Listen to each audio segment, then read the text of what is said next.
오늘도 찾아와 주셔서 감사합니다. 분명 잘못한 건 저 사람인데 왜 자꾸 내 탓 같지? 65세 김영숙 씨는 서울 강서구에 사는 평범한 전업주부입니다. 그날도 오랜만에 친구들과 점심 약속이 있어서 동네 한식당에 모이기로 했습니다. 애들 다 키워놓고 이제야 좀 사람답게 산다. 김 씨는 웃으면서 반찬을 덜어주다가 문 쪽이 소란스러워지는 걸 느끼고 무심코 고개를 돌렸습니다. 그 순간 젓가락을 쥔 손이 공중에서 멈췄습니다. 입구 쪽으로 중년 남자 한 사람이 서 있었습니다. 멀리서 보는데도 낯이 익었습니다. 어깨 라인, 허리를 약간 굽히는 습관, 웃을 때 살짝 들리는 어깨까지 몇십 년을 함께 산 남편과 너무 닮아 있었습니다. 설마 아니겠지. 남자 옆에는 자기 딸 또래로밖에 보이지 않는 젊은 여자가 팔짱을 끼고 서 있었습니다. 남자는 그 손등을 스치듯 한번 쓰다듬더니 익숙한 표정으로 웃으며 무언가를 말하고 있었습니다. 남자가 고개를 살짝 돌리는 순간 익숙한 옆얼굴이 또렷하게 보였습니다. 분명 남편이었습니다. 자신의 남편이 다른 여자와 팔짱을 낀 채 아무렇지 않은 얼굴로 식당 안으로 걸어 들어오고 있었습니다. 그 순간 김영숙 씨의 머리에서 가장 먼저 맴돈 생각은 이것이었습니다. 역시 내가 부족해서 그런 거겠지. 분명 상처를 준 건 남편인데도 제일 먼저 향하는 화살은 언제나 자신을 향하고 있었습니다. 오늘은 이 마음에 대한 이야기입니다. 배우자의 외도, 자녀에게서 들은 서운한 말, 친구에게서 느낀 배신감처럼 분명 남의 행동 때문에 상처를 받았는데도 내가 잘못해서 그렇지 하고 제일 먼저 내 탓부터 하는 마음. 상담에서는 이런 패턴을 자기 비난, 책임의 과잉 수용이라고 부릅니다. 오늘 영상에서는 세 분의 이야기를 통해 왜 우리가 남의 잘못까지 끌어안게 되는지, 그리고 어떻게 그 무거운 짐을 조금씩 내려놓을 수 있는지를 함께 나눠보겠습니다. 그날 이후로 김영숙 씨의 밤은 달라졌습니다. 새벽 3시, 김 씨는 또 눈이 떠졌습니다. 천장을 바라보는데 그날 식당에서 본 장면이 영화 필름처럼 또렷하게 재생되었습니다. 남편의 손이 젊은 여자의 손등을 쓰다듬던 장면, 익숙하게 웃으며 뭔가를 속삭이던 그 표정. 김 씨는 이불을 꽉 움켜쥐었습니다. 심장이 쿵쿵 뛰었고 식은땀이 등을 타고 흘러내렸습니다. 그런데 이상한 건 분노보다 먼저 찾아온 감정이 내가 뭘 잘못했을까라는 질문이었다는 겁니다.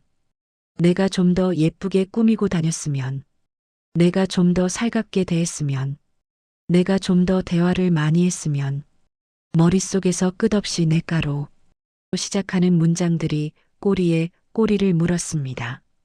아침이 밝았습니다. 김 씨는 부엌에 서서 된장찌개를 끓이고 있었습니다. 40년 가까이 해온 일입니다. 눈 감고도 할 수 있는 일이었습니다. 그런데 두부를 썰다가 손이 멈췄습니다. 칼을 쥔 손이 부들부들 떨렸습니다. 이 사람이 좋아하는 반찬을 더 자주 해줬어야 했나? 아이들 키우느라 이 사람한테 너무 소홀했던 건가? 된장찌개가 부글부글 끓어오르는 소리가 들렸지만 김 씨는 한동안 움직일 수가 없었습니다. 저녁 식사 시간, 남편과 마주 앉았습니다. TV에서는 뉴스가 흘러나왔습니다. 남편은 아무 일 없다는 듯이 숟가락을 들고 밥을 떴습니다. 김 씨는 입을 열려고 했습니다. 그날 본 걸 말하고 싶었습니다. 어떻게 그럴 수 있느냐고 물어보고 싶었습니다. 그런데 목이 막혔습니다. 내가 뭐라고 따지지. 내가 뭘 잘했다고 화를 내. 그런 생각이 먼저 치고 올라왔습니다. 결국 김 씨는 그날 밤도 그 다음 날도 아무 말도 하지 못했습니다. 대신 혼자서만 밤마다 자기 자신을 갉아먹었습니다. 일주일이 지났습니다. 김 씨는 어느 날 아침 거울 앞에 서 있었습니다. 얼굴이 푹 꺼져 있었습니다. 눈 밑에는 다크서클이 짙게 내려앉았고 입꼬리는 축 처져 있었습니다. 거울 속 자신을 보면서도 김 씨는 또 자기 탓을 했습니다. 내가 이렇게 못생겨져서 저 사람이 다른 여자 찾아간 거겠지. 사실 그건 밤마다 잠을 못 자서 그런 건데 김 씨는 그것조차 자기 책임으로 돌렸습니다. 잠깐 여기서 한 가지 여쭤볼게요. 혹시 김영숙 씨의 마음이 낯설지 않으신가요? 누군가가 나에게 상처를 줬는데 왠지 내가 잘못해서 그런 거겠지 하고 먼저 자기 자신을 탓하게 되는 마음. 심리 상담에서는 이런 마음을 자기 비난 또는 책임의 과잉 수용이라고 부릅니다. 쉽게 말해 나를 향해 채찍질하는 습관입니다. 무슨 일이 생기면 그 원인을 따지기도 전에 일단 내가 잘못했겠지 하고 자동으로 결론을 내려버리는 거예요. 마치 기계처럼 버튼만 누르면 내 탓이야라는 소리가 나오는 기계. 왜 이런 일이 생길까요? 가장 흔한 이유 중 하나는 통제감을 얻으려는 마음 때문입니다. 남편이 잘못해서 이렇게 됐다고 생각하면 내가 할 수 있는 게 없습니다. 남편의 마음은 내가 바꿀 수 없으니까요. 그런데 내가 잘못해서 이렇게 됐다고 생각하면 그럼 내가 바뀌면 되겠네 하는 희망 비슷한 게 생깁니다. 내가 노력하면 상황을 바꿀 수 있을 것 같은 느낌. 사실은 착각인데 그 착각이 아프면서도 묘하게 위안이 되기도 합니다. 완전히 무력한 것보다는 뭔가 할 수 있다고 믿는 게 더 견딜만 하니까요. 또 한 가지 이유는 어릴 때부터 들어온 말들 때문입니다. 참아라. 내가 좀 양보해라. 여자가 좀 부드럽게 넘겨야지. 집안 화목은 아내하기 나름이야. 이런 말들을 수십 년 동안 들어온 분들은 나도 모르게 자기 탓을 먼저 하게 됩니다. 그게 몸에 배어버린 거예요. 하지만 이렇게만 살다 보면 마음이 너무 무거워집니다. 내 잘못이 아닌 것까지 다 안고 살면 언젠가는 그 무게에 무너지고 맙니다. 부처님 말씀 중에 이런 게 있습니다. 남의 잘못을 보지 말라. 남이 무엇을 했는지 하지 않았는지 보지 말라. 오직 자신이 무엇을 했는지 하지 않았는지 살펴라. 이 말씀을 오해하시면 안 됩니다. 이건 남의 잘못도 내 탓이다라는 뜻이 아닙니다. 오히려 정반대입니다. 남의 행동은 남의 몫이고 나는 내 몫만 돌아보면 된다는 뜻입니다. 남편이 외도를 한 건 남편의 행동이고 남편의 선택입니다. 그건 남편이 져야 할 무게입니다. 내가 돌아볼 건 내가 이 상황에서 어떻게 할 것인가입니다. 분노할 것인가, 슬퍼할 것인가, 대화를 시도할 것인가, 떠날 것인가, 용서할 것인가. 이건 내가 선택할 수 있는 영역입니다. 남편이 왜 그랬는지, 내가 뭘 잘못해서 그랬는지, 그건 내가 안고 갈 짐이 아닙니다. 혹시 지금 김영숙 씨처럼 배우자 때문에 마음이 아프신 분이 계신다면 오늘 밤 잠들기 전에 이 한 문장만 스스로에게 말해보시면 좋겠습니다. 그 사람의 선택은 그 사람의 몫이다. 손바닥으로 가슴을 한번 쓸어내리면서 말해보세요. 그리고 이어서 이렇게 덧붙여 보세요. 나는 내 몫만 돌아보면 돼. 인천에 사는 최진수 씨, 올해 58세입니다. 중견기업 영업부에서 30년 넘게 일해온 사람입니다. 아침 일찍 출근해서 밤늦게 퇴근하는 게 몸에 익은 사람.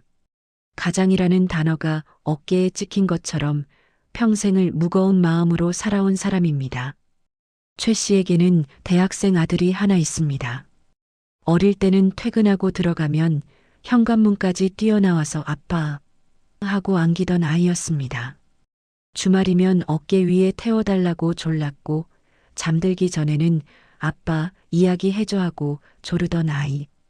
그런데 언제부턴가 그 아이가 방문을 닫아버렸습니다. 결정적인 사건은 작년 추석 연휴 때였습니다. 최 씨는 회식 자리에서 소주를 몇 잔 마시고 늦은 밤 집에 들어왔습니다.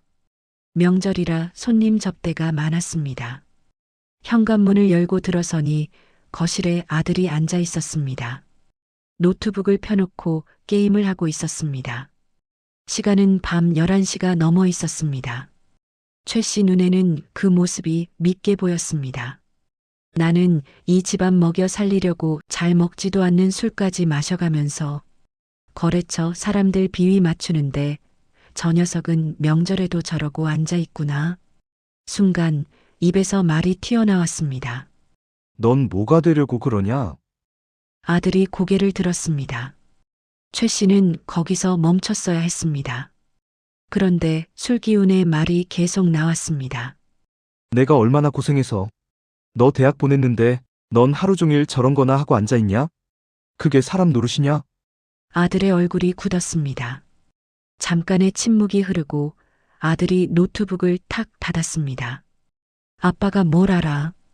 그 한마디를 남기고 아들은 방으로 들어가 버렸습니다. 문 닫히는 소리가 쿵 하고 울렸습니다. 그 뒤로 아들은 최 씨와 눈을 마주치지 않았습니다. 아침에 부엌에서 마주쳐도 인사 없이 지나갔습니다. 밥상에 앉아도 고개를 숙인 채 밥만 떴습니다. 최 씨가 요즘 학교는 어떠냐 하고 물으면 괜찮아요 한마디만 하고 자리에서 일어났습니다. 대화가 끊겼습니다. 최 씨는 사과를 하고 싶었습니다. 그때 술 마시고 한 말이야 미안하다 하고 말하고 싶었습니다. 그런데 말이 나오지 않았습니다. 30년 동안 회사에서 거래처 사람들 만나면서 온갖 말을 다 해온 사람인데 정작 아들 앞에서는 입이 떨어지지 않았습니다. 그렇게 몇 달이 지났습니다. 어느 날 밤 최 씨는 혼자 거실 소파에 앉아 TV도 안 켜고 멍하니 앉아 있었습니다. 벽시계 소리만 똑딱거렸습니다. 아내는 이미 잠들어 있었고 아들 방에서는 불빛이 새어나왔지만 문은 꼭 닫혀 있었습니다. 최 씨의 머릿속에서는 그날 밤 장면이 반복되고 있었습니다. 내가 그때 왜 그랬을까? 술만 안 마셨으면, 그 말만 안 했으면, 후회가 밀려왔습니다. 그런데 그 후회가 점점 다른 방향으로 흘러갔습니다. 내가 아버지 노릇을 너무 못했구나. 애가 저렇게 된 건 다 내 탓이다. 내가 돈만 벌고 집에 신경을 안 썼으니까. 어느새 최 씨는 모든 책임을 자기 자신에게 돌리고 있었습니다. 아들이 어릴 때 더 많이 놀아주지 못한 것도, 중학교 때 진로 상담에 못 가준 것도, 고등학교 때 입시 스트레스 받을 때 곁에 없었던 것도 전부 다 자기 탓인 것 같았습니다. 최 씨는 소파에 앉아 한참을 고개를 숙이고 있었습니다. 어깨가 축 처져 있었습니다. 여기서 잠깐 생각해 볼 게 있습니다. 최진수 씨의 경우를 보면 그날 밤에 술 마시고 와서 아들에게 거친 말을 한 것, 이건 최 씨의 책임입니다. 이건 최 씨가 사과해야 할 부분입니다. 그건 분명합니다. 그런데 아들이 그 말을 듣고 어떻게 반응할지, 아들이 마음의 문을 열지 말지, 아들이 앞으로 아버지를 어떻게 대할지, 이건 최 씨가 결정할 수 있는 영역이 아닙니다. 그건 아들의 선택입니다. 최 씨가 할 수 있는 건 진심으로 사과하고 대화를 시도하고 기다리는 것입니다. 그 이유는 최 씨 손을 떠난 영역입니다. 그런데 최 씨는 아들의 반응까지, 아들의 선택까지 전부 자기 탓으로 돌리고 있습니다. 심리 상담에서는 이걸 책임의 경계 문제라고 합니다. 내가 질 수 있는 책임과 내가 질 수 없는 책임을 구분하는 겁니다. 물론 부모로서 자녀에게 상처 준 부분이 있다면 사과하고 노력하는 게 맞습니다. 하지만 자녀의 모든 반응을 내 탓으로 돌리는 건 너무 무거운 짐입니다. 그리고 사실 그건 공정하지도 않습니다. 자녀도 독립적인 한 인간이니까요. 부처님은 업에 대해 이렇게 말씀하셨습니다. 모든 존재는 자기 업의 주인이며 업의 상속자이며 업에서 태어나고 업에 묶여 있다. 이 말씀의 뜻은 각자가 자기 행동에 책임을 진다는 겁니다. 최 씨는 최 씨의 행동에 책임을 지고 아들은 아들의 행동에 책임을 집니다. 최 씨가 아들의 업까지 대신 질 필요는 없습니다. 질 수도 없습니다. 이건 무책임한 게 아닙니다. 오히려 건강한 겁니다. 각자가 자기 몫을 지는 것, 그게 건강한 관계입니다. 혹시 지금 최진수 씨처럼 자녀와의 관계 때문에 마음이 무거우신 분이 계신다면 오늘 이 한 문장을 마음속에 새겨보시면 좋겠습니다. 나는 내 몫만 하면 된다. 상대의 반응은 상대의 몫이다. 당신이 할 수 있는 건 진심으로 사과하고 대화의 문을 열어두고 기다리는 것입니다. 상대가 언제 마음을 여는지, 상대가 어떻게 반응하는지 그건 당신이 결정할 수 있는 영역이 아닙니다.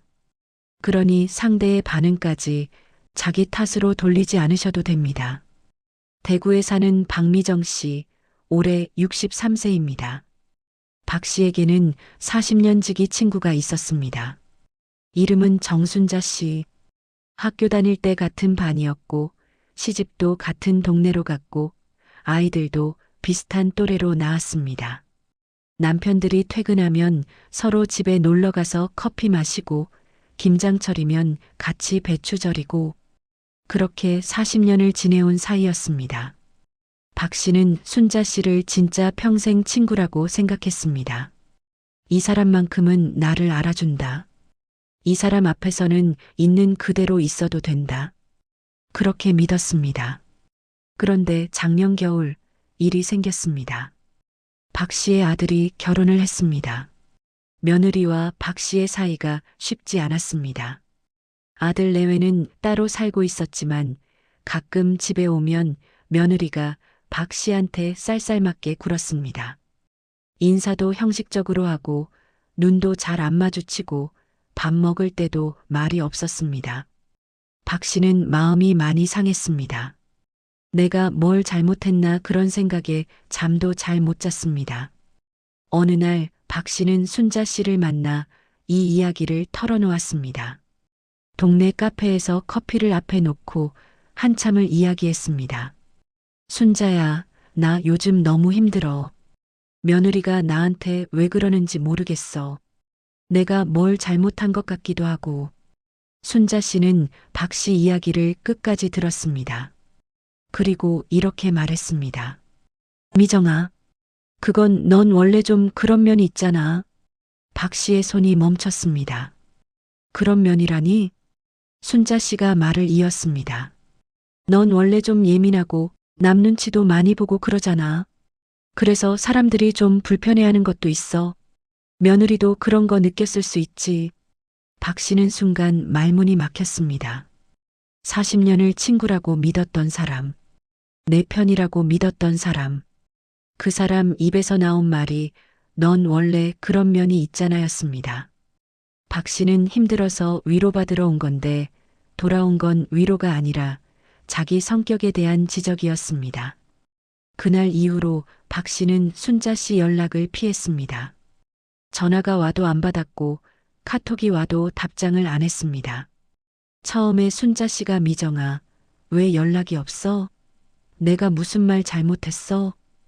이렇게 물어왔지만 박 씨는 대답하지 않았습니다. 뭐라고 말해야 할지 모르겠었습니다. 내가 한 말이 상처가 됐어라고 솔직하게 말할 수가 없었습니다. 왜냐하면 순자 씨 말이 틀린 것 같지 않았거든요. 내가 진짜 그런 사람인가 봐. 내가 진짜 예민하고 남 눈치 보는 사람인가 봐. 그래서 며느리도 나를 싫어하는 거고 순자도 속으로는 나를 불편해했던 거겠지.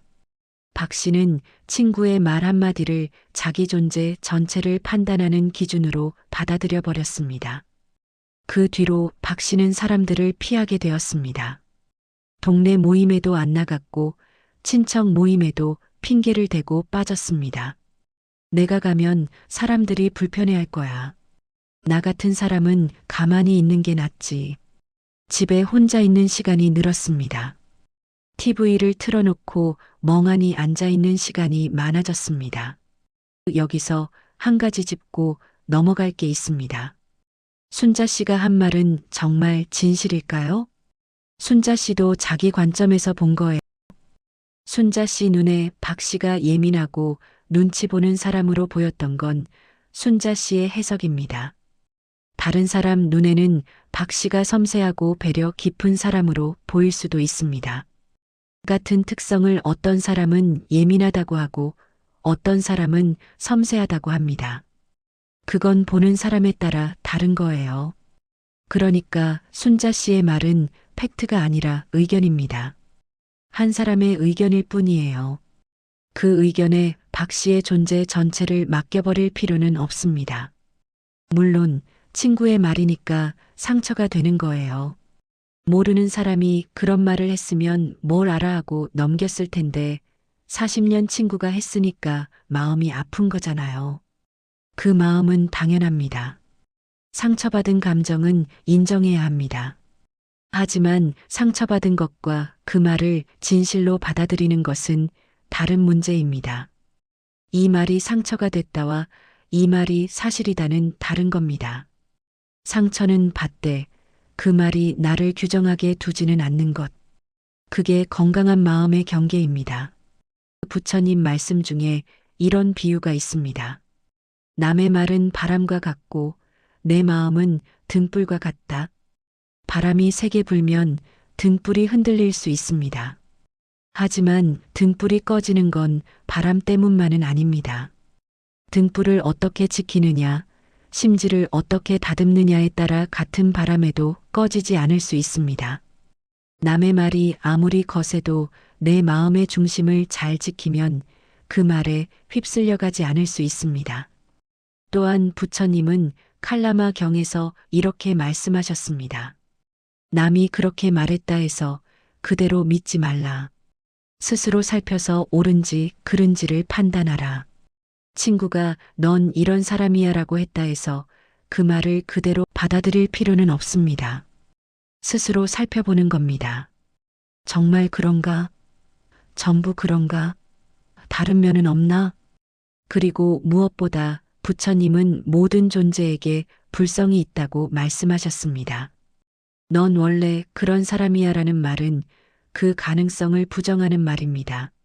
하지만 부처님 말씀에 따르면 원래 그런 사람이란 없습니다. 모든 것은 변합니다. 사람도 변합니다. 지금 이런 면이 있다 해도 노력하면 달라질 수 있습니다. 그러니 넌 원래 그래라는 말에 자기 전체를 가둘 필요가 없습니다. 혹시 지금 박미정 씨처럼 누군가의 말 한마디 때문에 마음의 문을 닫아버리신 분이 계신다면 오늘 밤 거울 앞에 서서 자기 자신에게 이렇게 말해보세요. 나는 그 말 한마디로 규정되는 사람이 아니야. 나에게는 다른 면도 있어. 이 한마디가 닫혔던 마음의 문을 조금씩 열어줄 겁니다. 여기까지 긴 이야기를 함께 들어주셨습니다. 오늘 만난 세 분 모두 상황은 달랐지만 마음의 패턴은 비슷했습니다. 남의 행동 때문에 상처받았는데 제일 먼저 자기 자신을 탓하는 마음. 이 마음은 어쩌면 우리가 살아오면서 자연스럽게 몸에 밴 것인지도 모릅니다. 하지만 이제는 조금 달라져도 괜찮습니다. 오늘 이 영상을 들으신 분들께 두 가지 작은 연습을 제안드립니다. 첫 번째, 오늘 하루 동안 일이 잘못되었을 때 다 내 탓이야 라는 말을 한 번만 덜 꺼내보세요. 자동으로 내 탓이야 라는 말이 나오려고 할 때 잠깐 멈추고 이렇게 물어보세요. 정말 전부 내 탓인가? 상대의 몫은 없나? 이렇게 한 번만 멈춰서 생각해 보는 겁니다. 두 번째, 오늘 밤 잠들기 전에 자기 자신에게 이렇게 말해보세요. 상대의 선택은 상대의 몫이다. 나는 내 몫만 하면 된다. 처음에는 어색할 수 있습니다. 믿기지 않을 수도 있습니다. 하지만 매일 한 번씩 반복하다 보면 조금씩 마음에 스며들 겁니다. 오늘 이야기 중에 가장 마음에 남은 장면이나 문장이 있으시다면 댓글로 남겨주세요. 김영숙 씨가 새벽에 잠 깨는 장면이 저 같았어요. 상대의 선택은 상대의 몫이다라는 말이 기억에 남아요. 이런 식으로 짧게 한 줄만 남겨주셔도 됩니다. 혹시 오늘 이야기를 들으면서 떠오른 사람이 있으시다면 이 영상을 함께 나눠주셔도 좋겠습니다. 저는 앞으로도 50대, 60대, 70대 시니어 분들의 마음을 위한 이야기들을 계속 준비하겠습니다. 오늘 하루도 자기 자신에게 조금은 너그러운 하루 되시길 바랍니다. 당신은 충분히 애쓰며 살아오셨습니다. 다음에 또 뵙겠습니다. 감사합니다.